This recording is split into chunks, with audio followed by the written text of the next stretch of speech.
go over problem 1, or homework 1, and it's for variable and data type.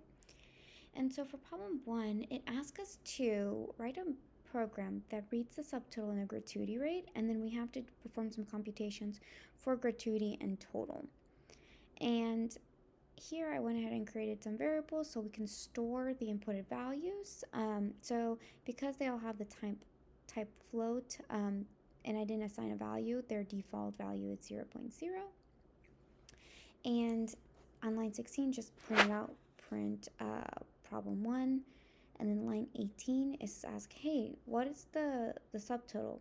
And whatever number the user has put, it will store that value into the subtotal. So then the next line, we ask the gratuity rate, and we want them to enter in a percentage. Whatever value that the user has inputted, it gets stored into gratuity. And because we asked the gratuity rate to be in a percentage, we want to use that value, and we're going to convert into a decimal format. So that's why we divided by here 100.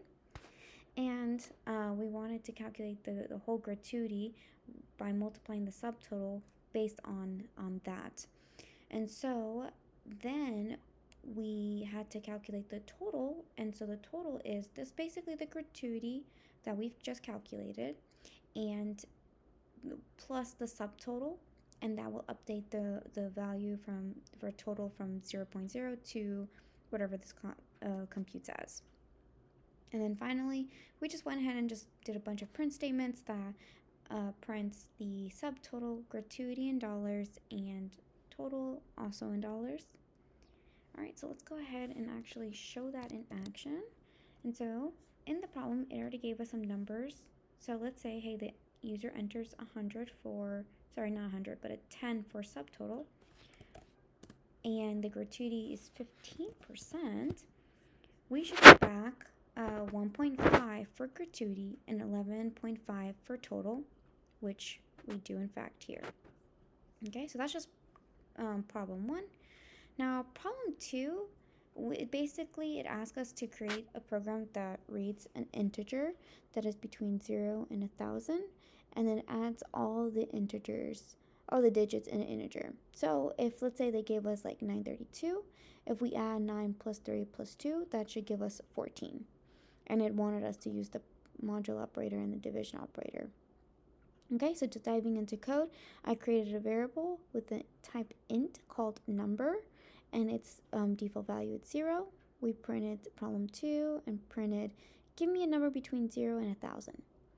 And so making sure whatever number that person inputted, let's say they entered like 600, that 600 gets stored into this variable called number.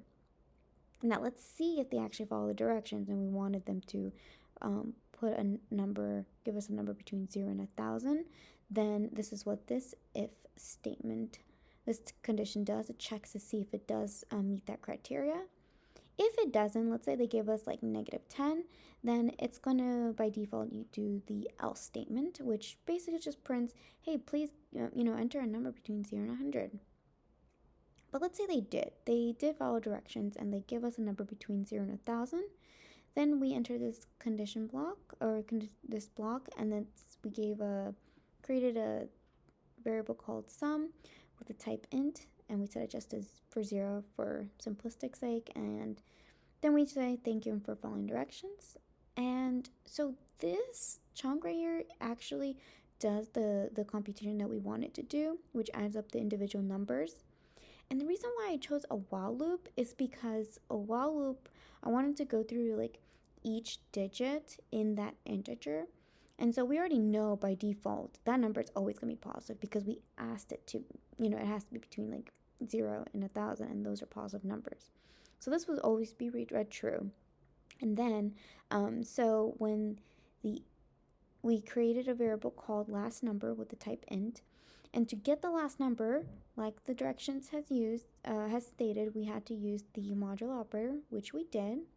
We modulate to 10, and that gives us the last number. And then that last number will be added into the sum, and I just used the shortcut of plus and equal sign. And then finally, to extract or to help to remove that extracted digit, I just did the division operator like the directions has suggested. And so let's go ahead and put that into practice. They gave us an integer of 932. We should get back 14, and in fact, does give us back 14. Excellent. Okay, now we're jumping to problem 3. And problem 3 wants us to write a program that prompts the user to enter a monthly savings amount, and we want to show the account value after saving for 6 months. Okay, so in the problem, it said, hey, we're going to have a fixed saving rate at 5%. So I went ahead and converted that to a decimal format. And then I had another variable called saved per month, and that is just helps us keep track of how much we've saved per month. And this saved per month basically is, we're later going to ask that value from the user. So we don't know what we wanted to set, so that's why we set it to its default 0.0. Then we have a monthly savings rate variable, and basically whatever the savings rate is divided by 12, which since there's 12 months per year, that will be our monthly savings rate. Okay, and then the account total, we use that just to keep track of the account's total number. Okay, we print the problem 3 and we ask them, hey, can you enter a monthly savings amount? And that's saved per month.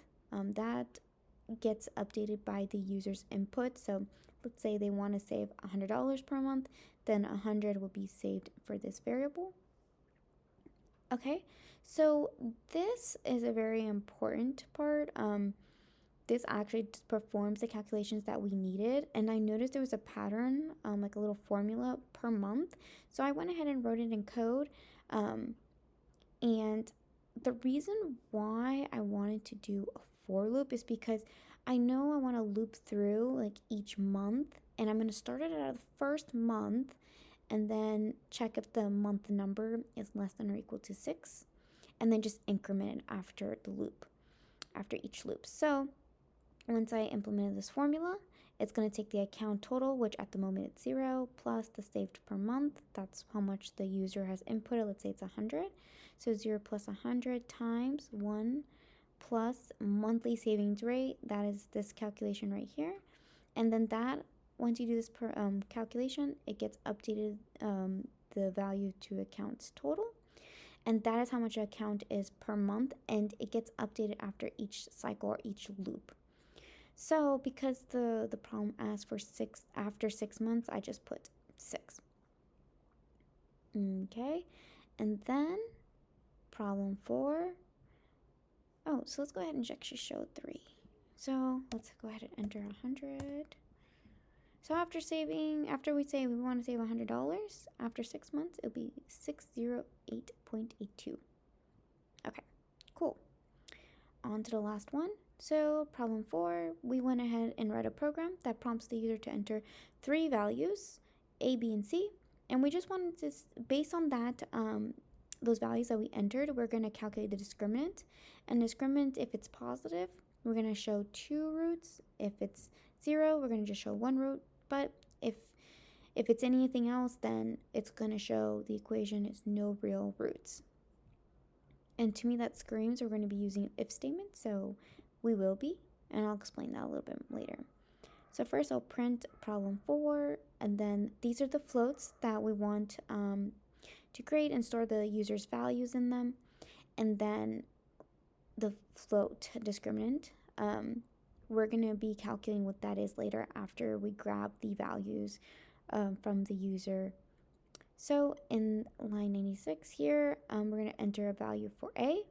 That value gets stored into a variable called A, and this happens for B and C as well. So for the discriminant, we want to calculate that. And to calculate that, you just use this value, this formula here, B squared minus 4AC. And once we do that, then we go ahead and print out the discriminant just to see if it was like, what's the sign of it, if it's a positive, a 0, or anything else. Now, this is the if statement that we're going to be using, and if the discriminant, let's say it's positive, then we go ahead and it enters this block and skips the rest of the blocks. And if the discriminant is 0, then we're going to be calculating 2 roots. Now to do that, we have to set a variable called root1. Then we're going to set it to a float, and we're going to go ahead and calculate based on the formula that they gave us. Okay, I just set all the variables to one side and left x on the left side, and that helps us get us the root for root 1. And then root 2, same thing. We're creating a variable called root 2, and we have a slightly different formula. It just becomes a negative instead of positive. And there you go. It will print out the 2 roots. Now let's say if the discriminant wasn't positive, it was 0. Then at that case, it would skip this part and go straight into this. And if the discriminant is 0, then we're going to calculate the root 1 using the formula that was given to us, and then it's going to print it. Okay, let's go back. Now let's say discriminant is not positive and it's not 0. Then it will just simply print this statement here. The equation has no real roots. Okay, so let's say the value of A is 1, value of B is 2, value of C is 3. At that, it should print the equation has no real roots. Now let's see why. Well, we said to calculate the discriminant, it's b squared minus 4a times c. A is 1, so first, and then b is 2, and c is 3. So it's 2 times 2, since b is 2, that's 4, minus 4 times a is 1, and c is 3. So 4 times 3 is 12, and so it's 4 minus 12, and that comes out to be negative 8. Now negative 8 is not positive, and it's not 0, so it jumps down to this last condition, and it prints the statement. And there you go, equation has no real roots. All right, thank you.